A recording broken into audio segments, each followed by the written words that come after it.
2024 లేదా 25లో డిగ్రీ లేదా బీటెక్ చదివారా? సాఫ్ట్‌వేర్ జాబ్ కోసం ఎదురు చూస్తున్నారా? అయితే కోడ్ జ్ఞాన్ 100 డేస్ కోర్సులో చేరండి, జాబ్ సాధించండి. నమస్తే, వెల్కమ్ టు సుమన్ టీవీ. నేను మీ యాంకర్ సిరి.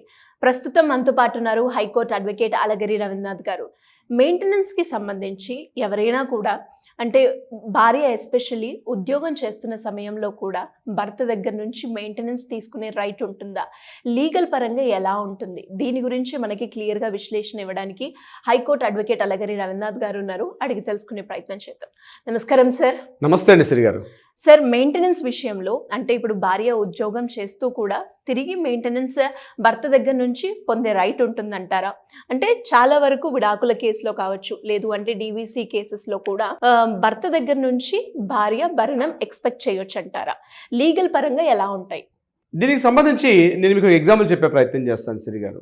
ఒక అమ్మాయి సుమారుగా ఒక 30,000 రూపీస్ శాలరీ సంపాదిస్తుంది అనుకుందాం. హైదరాబాద్ అంటే మహానగరంలో ఏదో ఒక చిన్న జాబ్ చేసుకుంటూ ఒక 30,000 రూపీస్ శాలరీ తెచ్చుకుంటుంది. ఏదో కారణాలు రీత్యా వాళ్ళిద్దరు కూడా భార్యాభర్త కూడా విడిపోయి ఉన్నారు. ఇటువంటి సందర్భంలో ఒక 30,000 రూపీస్ శాలరీ వస్తుంది. అందులో రెంటలే సుమారుగా 20 నుంచి 25,000 రూపాయల వరకు అమ్మైపోతుంది. అయితే ఇక్కడ డివిసి యాక్ట్ కానీ లేదా సిఆర్పిసి 1973 మన సెక్షన్ 125 ప్రకారం మెయింటెనెన్స్ పెట్టేటప్పుడు ఈ అమ్మాయికి జాబ్ చేస్తుంది కాబట్టి భర్త మెయింటెనెన్స్ ఇవ్వాల్సిన అవసరం ఉందా లేదా అంటే, జాబ్ చేస్తున్నప్పటికీ కూడా భర్త మెయింటెనెన్స్ ఇవ్వాల్సిన అవసరం ఉంటుంది. ఎందుకంటే ఇక్కడ ఈ అమ్మాయి తెచ్చుకున్న శాలరీ ఏదైతే 30,000 రూపీస్ శాలరీ ఏదనుకుంటున్నామో ఆ అమౌంట్లో సుమారుగా రెంట్ అమౌంటే పోతుంది. ఇక ఖర్చులకు కానీ ఆవిడ కాస్త తన జీవనాధారం అంటే తన పేదరికంలో ఉండలేదు కాబట్టి తన జీవన భృతి కోసం అని చెప్పి ఉండాలి కాబట్టి తప్పనిసరిగా ఆమె ఉద్యోగం చేస్తుంది కాబట్టి నేను ఇవ్వను అని చెప్పి భర్త తప్పించుకునే అవకాశం లేదు. ఇది నెంబర్ 1. నేను మరొక ఎగ్జాంపుల్ కూడా చెప్తాను. ఒక సందర్భంలో భార్య సుమారుగా 1,00,000 రూపాయలు జీతం తెచ్చుకుంటుంది. భర్త కేవలం ఒక 50,000 రూపాయల నుంచి 60,000 రూపాయలు శాలరీ తెచ్చుకుంటున్నాడు. ఇక్కడ కూడా ఈ కేసులో కూడా భార్యాభర్త ఇద్దరు కూడా విడిపోయారు. ఇటువంటి సందర్భంలో కూడా భార్య 1,00,000 రూపాయలు శాలరీ తెచ్చుకుంటుంది. భర్త సుమారుగా 50 నుంచి 60,000 రూపాయల శాలరీ తెచ్చుకొస్తున్నాడు. మరి ఇక్కడ కూడా భర్త యొక్క శాలరీ తక్కువ ఉంది కాబట్టి భార్య నా మెయింటెనెన్స్ చేయమని చెప్పి భర్తను అడిగే అవకాశం ఉంటుందా అంటే ఈ కేసులో మాత్రం భార్య ఉద్యోగం చేస్తుంది కాబట్టి భర్త మెయింటెనెన్స్ ఇవ్వాల్సిన అవసరం లేదు. ఎందుకంటే ఏ కేసుకి ఆ కేసే స్పెషల్గా చూస్తాం మనం కాబట్టి.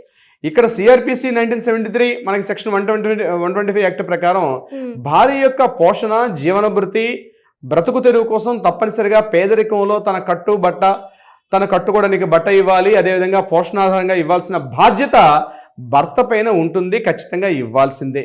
అట్ ద సేమ్ టైం మనకి డివిసి యాక్ట్లో కూడా సెక్షన్ 20 కూడా అదే చెప్తూ ఉంటుంది. అంటే భార్య యొక్క పూర్తి పోషణ భారం అంతా కూడా భర్త మెయింటైన్ చేయాల్సిన పరిస్థితి వస్తుంది.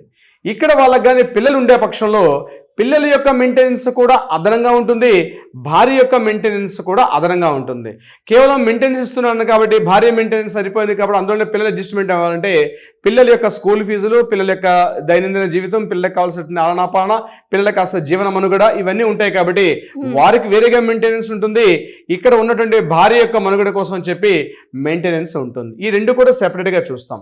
దీంతో పాటు మనకి హిందూ మ్యారేజ్ యాక్ట్ 1955 ప్రకారం సెక్షన్ 24 and 25 అంటే విడాకుల కేసు కానీ లేక డివిసి యాక్ట్ కానీ మంజూరవుతున్న సమయంలో కూడా అంటే ఈ కేసు నడుస్తున్న సమయంలో కూడా ఇంటర్మ్ ఆర్డర్ ఇచ్చి అంటే మధ్యంతర ఉత్తర్వుల ప్రకారం కూడా మెయింటెనెన్స్ ఇవ్వాల్సిన పరిస్థితి కోర్టు కన్ఫర్మ్ చేస్తూ ఉంటుంది. అంటే ఈ కోర్టు రన్నింగ్ టైంలో కూడా ఆ భార్యకి మెయింటెనెన్స్ ఇవ్వాల్సిన బాధ్యత భర్త పేరు మీదుగా ఉంటుంది.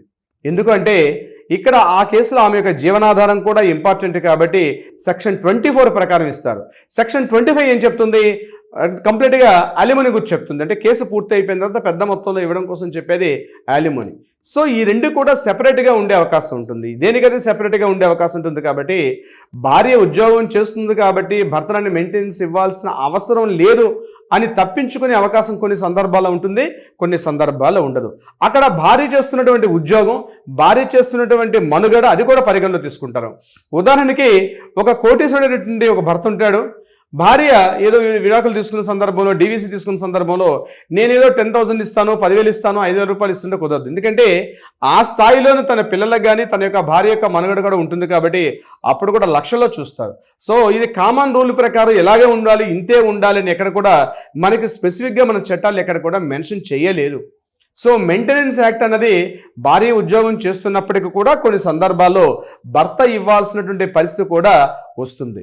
దీనికి సంబంధించి సుప్రీంకోర్టు 2014లో సునీత కంచెవా వర్సెస్ అనిల్ కంచెవా, ఇక్కడ ఈ కేసులో సుప్రీంకోర్టు ఏమని తీర్పిచ్చారంటే, భార్య సంపాదిస్తున్నప్పటికీ కూడా భర్త యొక్క ఇన్కమ్ ఎక్కువగా ఉండే సందర్భంలో, అటువంటి సందర్భాల్లో భార్య సంపాదిస్తుంది కానీ భార్యకి ఇన్కమ్, ఆవిడ యొక్క జీవన మనుగడ తక్కువగా ఉండే సందర్భంలో కూడా తప్పనిసరిగా ఇవ్వాల్సిందే అని చెప్పి సుప్రీంకోర్టు 2014లో ఈ సునీత కంచెవా వర్సెస్ ఈ అనిల్ కంచెవా వర్సెస్ కేసులో కూడా ఒక తీర్పు ఇవ్వడం కూడా జరిగింది. అంటే చాలామంది యూనిఫామ్గా భార్య ఇన్కమ్ తెచ్చుకుంటుంది కాబట్టి ఇవ్వకూడదు అన్నటువంటి ఒక ర్యాండమ్ సిస్టమ్ అయితే మనకి ఎక్కడా లేదు. సో వాళ్ళ లైఫ్ స్టైలు, వాళ్ళ యొక్క ఆర్థిక అవసరాలు, అట్ ద సేమ్ టైం వాళ్ళ ఇన్కమ్, వాళ్ళ యొక్క ఎక్స్పెండిచర్స్, ఇవన్నీ పరిగణలో తీసుకొని ఎంత మెయింటెనెన్స్ ఇవ్వాలి, ఎలా మెయింటెనెన్స్ ఇవ్వాలి, ఏ విధంగా మెయింటెనెన్స్ ఇవ్వాలనేది కోర్టు అనేది డిసైడ్ చేస్తుంది. సో యూనిఫామ్గా ఒక రూల్ పెట్టేసి ఇంత ఇవ్వాలి, ఇంత ఇవ్వకూడదు, అమ్మాయి జాబ్ చేస్తుంది కాబట్టి ఇవ్వకూడదని చెప్పి తప్పించుకునే భర్తలు ఉంటే తస్మాత్ జాగ్రత్త, ఆలోచించుకోండి. ఎందుకంటే ఆ అమ్మాయి యొక్క ఉద్యోగం కూడా, శాలరీ కూడా పరిగణలో తీసుకుంటారు. దాన్ని బట్టి మీరు మెయింటెనెన్స్ ఇవ్వాలా వద్దన్నది కోర్టు డిసైడ్ చేస్తుంది. సిరిగారు, అంటే ఎలా సార్, మీరు అన్నట్టుగానే ఇంకా ఎవరికైనా కూడా ఈ టాపిక్కి సంబంధించి ఎలాంటి డౌట్స్ ఉన్నా కూడా మిమ్మల్ని అప్రోచ్ అవ్వాలి అంటే ఎలా ఉంటుందంటారు? తప్పనిసరిగా సిరిగారు, దీనికి సంబంధించి రకరకాల డౌట్స్ వస్తుంటాయి. ఇది స్టాండర్డ్ ఇదే కాబట్టి మనం వీడియో చేస్తాం కాబట్టి ఇలా అని కాకుండా ఒక్కొక్క వ్యక్తికి ఒక్కొక్క రకాలైన డౌట్స్ వస్తుంటాయి. అటువంటి సందర్భాల్లో తక్షణమే మీ మొబైల్ తీసుకోండి, కింద స్క్రోల్ నెంబర్ని కాంటాక్ట్ చేయండి, లేదా అట్లీస్ట్ వాట్సాప్ చేయండి. లీగల్ టీం ఎప్పుడు మీకు అందుబాటులో ఉంటారు, మీకు కావాల్సిన సలహా సంప్రదింపులు ఇచ్చే ప్రయత్నం చేస్తారు.